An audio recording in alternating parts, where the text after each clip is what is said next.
Greetings from TD Garden, where Boston College and Maine have advanced to Saturday's Hockey East Tournament Final, and where things have started to come a little bit clearer into focus for the University of New Hampshire.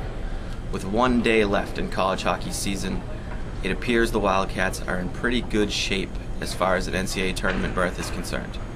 They're right now number 13 in the pairwise. They were number 15 when they last left the ice Sunday against Vermont, so they've moved up 2 spots.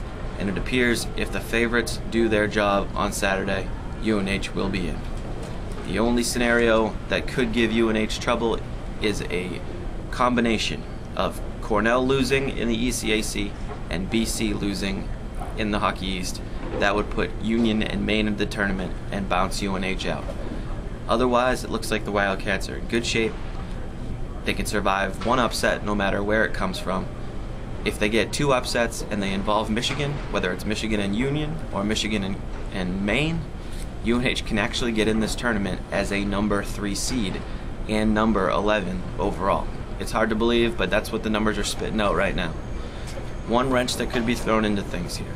All these projections are with Miami taking care of business in the CCHA consolation game. They play Ferris State in that one. For Ferris State, this is do or die.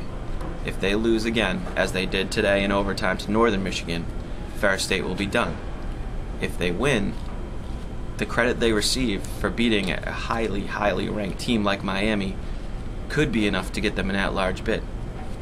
In that scenario, you're looking at them in the same ballpark or even maybe a little bit higher than the University of New Hampshire.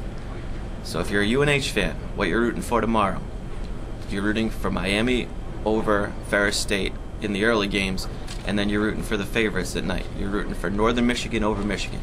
You're rooting for Cornell over Union. You're rooting for BC over Maine.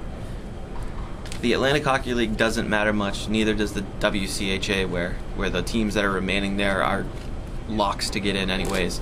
The final there, North Dakota, whether they win it or not, doesn't matter much to UNH. But in the Atlantic League, you're looking for RIT to possibly lose to Sacred Heart. If RIT loses, they will drop from the top 25 pairwise consideration. In their place, UMass goes in, and even though UMass is no threat to make the tournament, UNH picks up 2 wins over teams under consideration, and therefore it's hard to find a scenario in that case where UNH doesn't get in.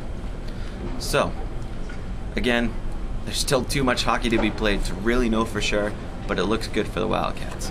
To keep track on those games and everything else going on across the college hockey landscape tomorrow, come back throughout the day, evening, into tomorrow night. We'll be here at the Garden again, keeping you up to date at concordmonitor.com/WildcatWatch.